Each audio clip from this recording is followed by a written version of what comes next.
Llegó la hora de conocer las informaciones más destacadas del continente americano. Acompáñennos a recorrer y analizar lo que nos une, nos preocupa y nos enorgullece como hispanoamericanos. Bienvenidos a Américas Noticia con Vladimir Kislinger.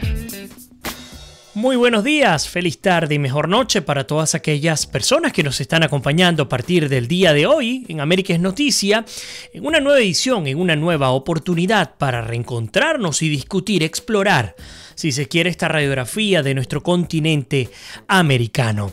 Yo soy Vladimir Kislinger y en nombre de todo mi equipo, el equipo técnico, directivo, logístico y periodístico de todos nuestros medios de comunicación, así como también de Kislinger Media Group, les quiero dar la más cordial bienvenida a esta edición, la número 599, en la cual recorreremos lo que ha ocurrido en las últimas 24 horas en nuestro continente americano. Las últimas 24 horas en Américas Noticias.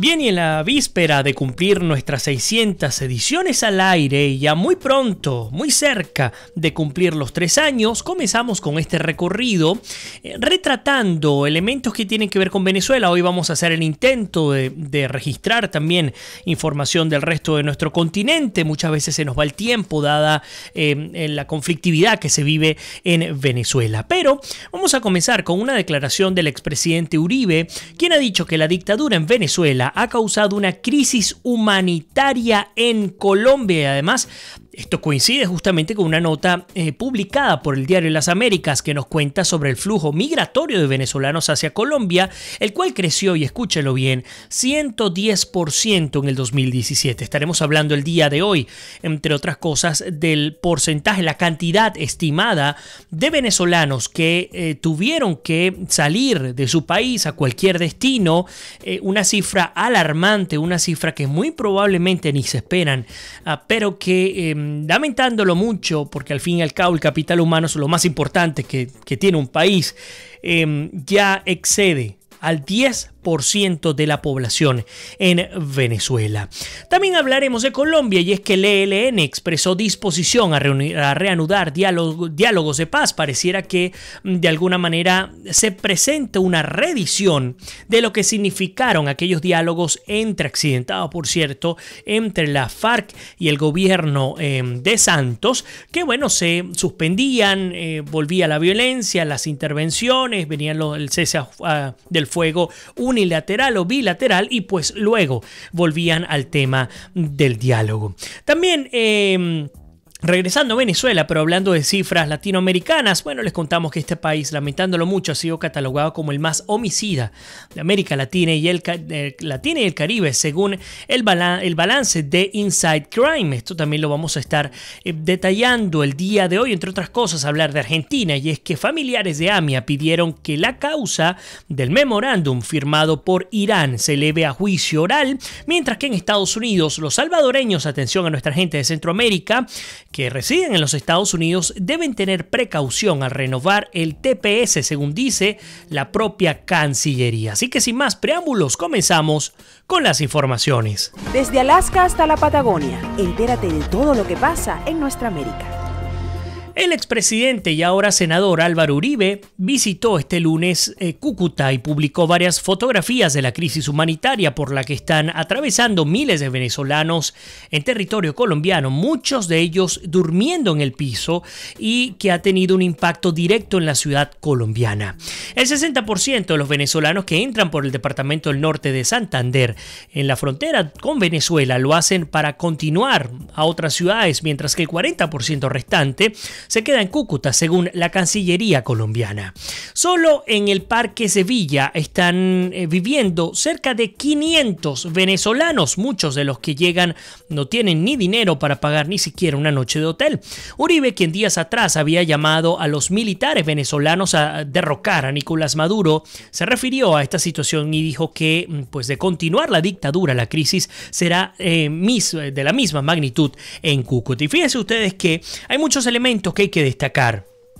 La realidad humanitaria en torno a esta crisis que vive Venezuela, en torno a esta desgracia que sin duda alguna los expertos la catalogan como la peor calamidad que ha vivido en toda la historia republicana. Venezuela, un país otrora desarrollado, rico, profundamente avanzado en términos de tecnología, dentro por supuesto de sus propios problemas en el contexto latinoamericano, pues era un país que al menos estaba enfocado en términos de avances tecnológicos, en términos de avances científicos, en términos de incluso del comercio, pues estaba en la punta de lanza en América Latina.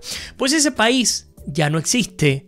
Muchos con sentimiento real incluso manifiestan expresiones como por ejemplo que Venezuela murió, que ese país ya no está, que ese país ya no existe, que su gente ya es otra, no solo porque muchos han dejado las fronteras, sino además porque quienes están allá están luchando, arando en el mar para tratar no solo de sobrevivir, sino de alguna manera procurar un sueño para poder salir adelante.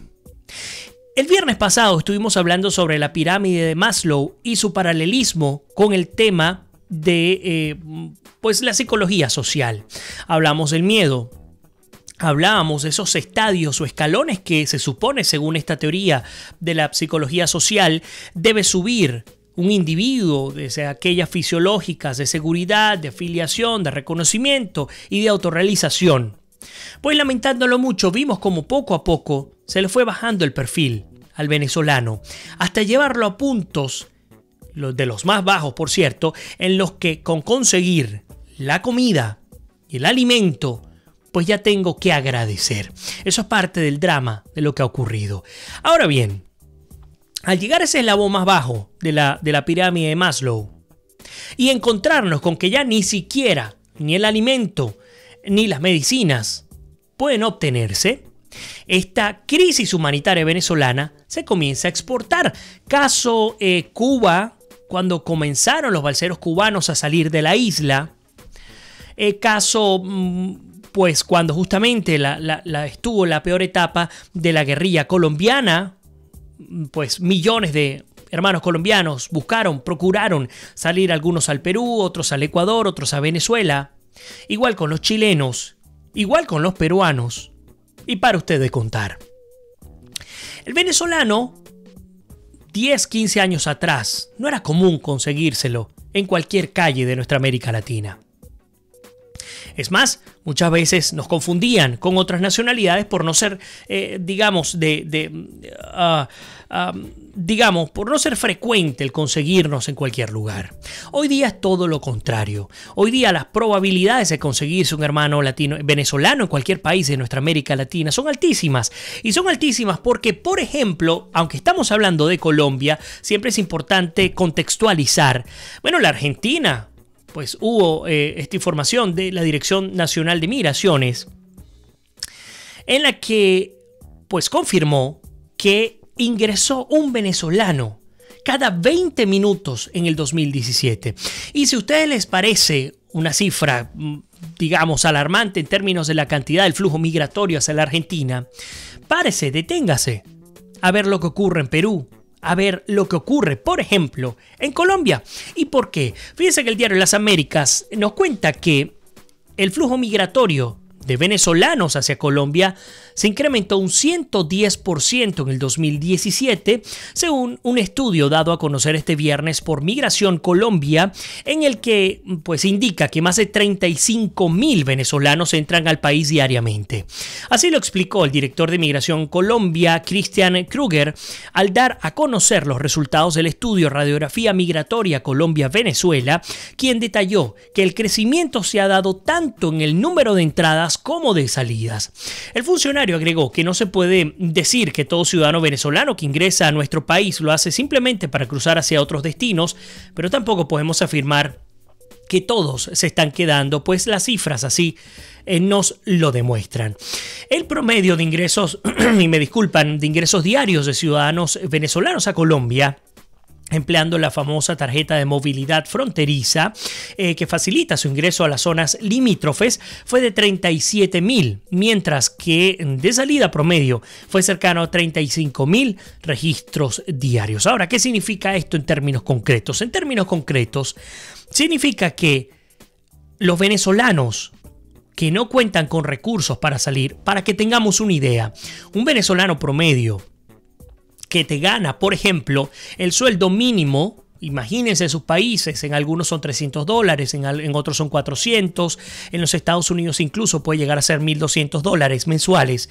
En Venezuela, el equivalente en dólares, que digamos es la moneda de cambio común para nuestro continente, un venezolano promedio no te gana más de $1.5 al mes. 1.5, redondéenlo. Y estamos dándole casi el doble de lo que gana. $2 al mes es lo que gana un venezolano. De allí a que, tal como lo expresa la Dirección de Migración de Colombia, tal como lo expresa Álvaro Uribe y tal como lo expresan los distintos medios de comunicación internacionales, los venezolanos estén durmiendo en plazas. No solo en Colombia, también hemos visto cómo en Perú está ocurriendo esto, cómo en Ecuador está comenzando también a generarse, a repetirse este fenómeno. Familias completas, abuelas, abuelos, madres, padres, niños, que están llegando a estos países, están durmiendo en la plaza, no importa si llueve, si el frío es inclemente, no importan las condiciones del clima. Lo que importa es que tienen la oportunidad de sentirse libres y en su inmensa mayoría, por cierto, teniendo profesiones, habiendo estudiado, etcétera, todo eso queda atrás. Y queda atrás con el fin de conseguir lo más preciado en este preciso instante, que es, junto a la libertad, la oportunidad de conseguir medicina y la oportunidad de conseguir alimentos. Eso es lo que está ocurriendo en Venezuela, digamos, y en el resto de nuestros países a partir de esta crítica situación que se presenta y que retratamos hoy a través de América Noticias. Fíjense ustedes que tengo algunas notas que parte de la investigación que realizamos para el programa del día de hoy, el número 599, en las cuales se expresa que el 17% de los venezolanos prefieren Colombia como primer destino. Originalmente fue España y Estados Unidos como los dos primeros destinos. Estoy hablando de hace 5, 10, 15 años atrás. Una migración que viene caminando desde incluso del 98 en adelante. Personas que con una visión muy clara ya se imaginaban lo que iba a ocurrir en Venezuela. No sé si es el caso de ustedes. Si es así, puede compartir con nosotros su opinión a través de nuestras redes sociales, nuestro canal de YouTube, por ejemplo. Pues que se fueron diciendo, hey, aquí puede ocurrir lo que ocurrió en Cuba. Así que yo no quiero vivir de esta manera, yo voy a salir de acá. Bueno, salió una primera oleada, 98, 99, 2000, luego una segunda, 2001, 2002, y así han venido como por tandas, hasta la que rompió sin duda alguna completamente con todo lo estimado, con todo lo que se pensaba, con todas las cifras que existían, y tiene que ver con la oleada del 2017, que sin duda alguna ha sido la migración más dramática y masiva de la historia de Venezuela. Y digo dramática porque quienes están saliendo, ya lo dije hace minutos, lo voy a repetir, quienes están saliendo a la buena de Dios. Había un dicho muy común de aquellos inmigrantes portugueses, alemanes, españoles, italianos que llegaban a Venezuela. Muchos somos descendientes de esas oleadas de migración a partir de la Primera y Segunda Guerra Mundial, de las depresiones, de las hambrunas. Y este dicho era muy común, no sé si en todos los países existe, al menos en Venezuela los comentábamos. Cuando decían que nuestros antepasados habían llegado a Venezuela con una mano delante y otra mano atrás. Sin más nada que una maletica con una sola muda de ropa y con toda la esperanza y los sueños por haber. Bueno, pues eso que les ocurrió a nuestros antepasados, en mi caso fue a mi bisabuelo, pues es exactamente lo que nos está ocurriendo a nosotros, los venezolanos, que nos ha tocado salir, sobre todo este 2017, la última oleada, incluso porque es una nota especial que ha recorrido buena parte de nuestro mundo, dramática, a pie. ¿Y a qué me refiero a pie? Bueno, resulta que del sur de Venezuela, el estado Bolívar, ese estado hace frontera con Brasil. con el estado de Roraima, que es el estado que va más al norte de Brasil. Al sur de Venezuela, el estado Bolívar, al norte de Brasil, el estado Roraima. Bueno, pues los venezolanos están llegando como pueden a Santa Elena de Guairén, que es una ciudad fronteriza, como les digo, perteneciente a Venezuela. Están cruzando a pie para llegar hasta Boavista a un promedio de 200 kilómetros de caminata. Ustedes me dirán, ¿estás mintiendo? Busque la información que publican las autoridades migratorias de Brasil. Incluso ya hay autoridades políticas que están diciendo que hay que crear un ministerio de migraciones en el Brasil a partir de este drama. Y Brasil, por cierto, no está dentro de los países que tienen el más del 10% de preferencia por parte de los venezolanos, tal vez hablando en términos del idioma, entre otras cosas. Bueno, pues resulta que están cruzando, y cuando ustedes escuchan, ven los testimonios, bueno, básicamente coinciden con aquel que llega a Colombia y con aquel que llega a Perú, Ecuador, Estados Unidos, etc. Quiero darle un mejor futuro a mi familia y quiero librarme del yugo, de la dictadura, del sufrimiento, porque a veces nos quedamos en el tema de la dictadura, pero es que la dictadura se aterriza con hambre, se aterriza con muerte. ¿Y por qué? Bueno, porque no tenemos ni siquiera medicinas para tratarnos. El viernes pasado justamente tocamos un tema que he continuado estudiando, no crean que lo dejé a un lado, que tenía que ver con el miedo. Les recuerdo una nota, un trabajo de investigación publicado en 1991, ya tiene sus cuantos años, hay que actualizarlo un poco, escrito por Elizabeth Lira Kornfeld, que está titulado La psicología de la amenaza política y del miedo. ¿Y por qué lo he estado revisando tanto? Bueno, porque en sus 284 páginas he tenido oportunidad de entender cómo en los regímenes totalitarios, y ella lo investigó en 91, en el marco de lo que significaba desde el punto de vista del fenómeno social la dictadura chilena, pues en el caso de Venezuela hay muchas cosas aplicables. Por lo tanto, digamos, y haciendo una analogía, vemos cómo el miedo es otra estrategia aparte del hambre y de la falta de medicinas. Bueno, el miedo engloba todo esto como estrategia, incluso la violencia, porque muchas veces pensamos que la violencia, el miedo en términos de los ajusticiamientos, como el que presuntamente ha ocurrido en la semana pasada. Digo presuntamente, con la evidencia más clara que el agua, ya se ha podido conocer información concreta de las actas de defunción, en donde al menos 4 de estos rebeldes murieron a causa de disparos en la cabeza. Por eso es que hablamos de ajusticiamiento, por eso hablamos justamente de cómo se maneja la violencia desde el punto de vista extrajudicial. Bueno, esta investigadora dice, es que no solamente queda en términos políticos, no solo aquel que es adversario político, también hay, ajusticiamientos que no son selectivos, que son al azar y que hacen entrar en un estadio de terror también a la comunidad, a la sociedad, porque la sociedad también siente que no hay que ser ni siquiera político para poder ser víctima de este tipo de finales fatales. Esto lo vamos a estar hablando un poco más adelante, no nos vamos a quedar allí en este momento, pero sí les tengo unos cuantos highlights que quiero compartir con todos ustedes. Mientras tanto, y hablando de Venezuela justamente y de la violencia, Carota Digital nos cuenta justamente que Venezuela es el país más homicida de América Latina y del Caribe, según balance de Inside Crime.